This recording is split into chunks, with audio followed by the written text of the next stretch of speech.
Salut chers élèves, j'espère que vous allez bien. Dans le cadre de la révision des leçons, je vous ai choisi pour aujourd'hui une leçon d'orthographe très importante, à savoir le pluriel des noms composés. Alors je vous demande de bien vous concentrer avec moi. C'est parti. La première question qu'on doit se demander, c'est qu'est-ce qu'un nom composé? Pour ceci, je vous invite à bien observer les images suivantes et dites ce qu'elles représentent. Pour la première image, c'est une machine à coudre. Pour la deuxième image, ça représente un coffre-fort. Et pour la troisième image, c'est un tire-bouchon. Voyons maintenant l'orthographe de chacun de ces noms-là. Pour le premier nom, il est formé de combien de mots?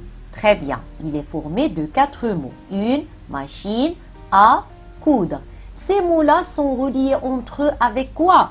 Très bien, avec la préposition à.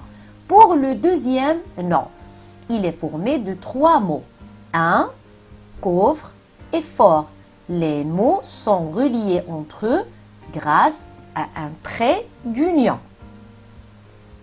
La même chose pour le troisième nom. Il est formé de 3 noms, plutôt de 3 mots. Un, tire, bouchon. Et ils sont reliés entre eux avec aussi un trait d'union. Alors, le nom composé est formé généralement de 2 mots au plus. Pourquoi je dis mots? Parce que il se peut qu'il soit un nom, soit un adjectif, soit un verbe, etc. On va voir ça en détail dans les prochains axes. Et ils sont généralement reliés entre eux, soit par le trait d'union, soit par une préposition. Passons maintenant au vif du sujet. Comment former le pluriel des noms composés? Alors, le secret ici, c'est que vous devez savoir la composition au juste de votre nom composé. C'est-à-dire, est-ce que votre nom composé est formé d'un nom plus adjectif, ou bien d'un adjectif plus nom, ou bien d'un nom plus nom, ou les autres cas qu'on va voir en détail. Donc, si votre nom composé est formé de l'une de ces compositions-là, il y a une règle qu'on applique. C'est que les deux parties prennent la marque du pluriel, à savoir un S ou bien un X. Exemple, on a un coffre-fort. C'est un nom composé qui est formé de 2 mots. Les deux sont reliés par un trait d'union. Donc, le premier mot, c'est un nom. Le deuxième mot, c'est un adjectif. Donc, d'après la règle,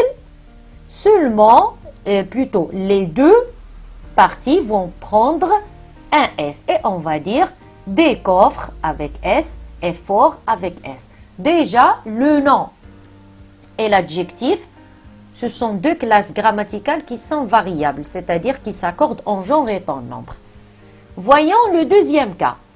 On a un grand-parent. On va appliquer la règle.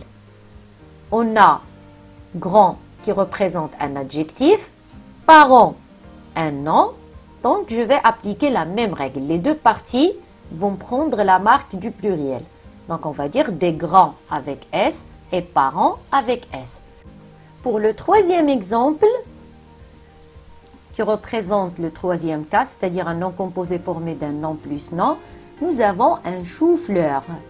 Donc chou, c'est un nom, fleur aussi un nom, donc le pluriel va être formé ainsi. On va dire des choux avec X.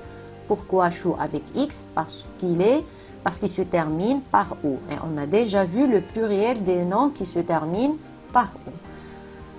Voilà, et fleur avec S.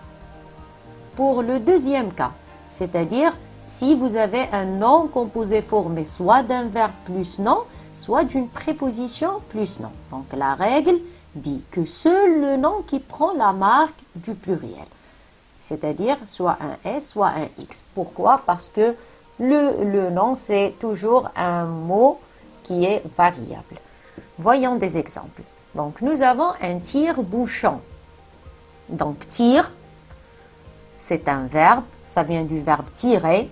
Bouchon, c'est un nom. Alors, quand je vais former le pluriel, je vais dire des tire-bouchons. Je vais appliquer la règle à la lettre. Donc, seulement le nom qui va prendre un S. Des tirs, ça reste tir invariable parce que c'est un verbe. Voyons un autre exemple. On a un avant-centre. Donc, avant, c'est une préposition et centre, c'est un nom. Et d'après la règle, seulement le nom qui va être mis au pluriel. Et nous allons avoir la réponse suivante. Des avant-centres. D'accord? Donc, s'il vous plaît, vous devez retenir ces cas-là. Donc, verbe plus nom, préposition plus nom, seulement le nom qui va s'accorder. Pour le dernier cas, nous avons les noms composés qui sont reliés par une préposition. Donc, qu'est-ce qu'on fait? Généralement, seul le premier nom qui s'accorde. C'est-à-dire, par exemple, j'ai un ver de terre. Donc, ver, c'est un nom. De, c'est une préposition. Terre, c'est un autre nom. Alors, quand je vais mettre ce nom-là au pluriel, tout en appliquant la règle, je vais avoir des vers de terre. Donc, seulement le premier nom qui va être mis au pluriel. Donc, je vais avoir des vers de terre. Un autre exemple. Une machine à laver. Donc, des machines à laver. Voilà, seulement le premier nom que je vais accorder. D'accord? Voilà. Donc, c'est fini. J'espère que vous avez quand même pu comprendre la leçon. Si vous voulez la maîtriser de plus en plus, je vous conseille de réaliser plus d'exercices. Parce que c'est en faisant des exercices que vous allez pouvoir identifier tous les cas exceptionnels. Et dans la prochaine vidéo va être sur des exercices d'application concernant cette leçon-là. Donc, en fin de compte, merci beaucoup de votre attention.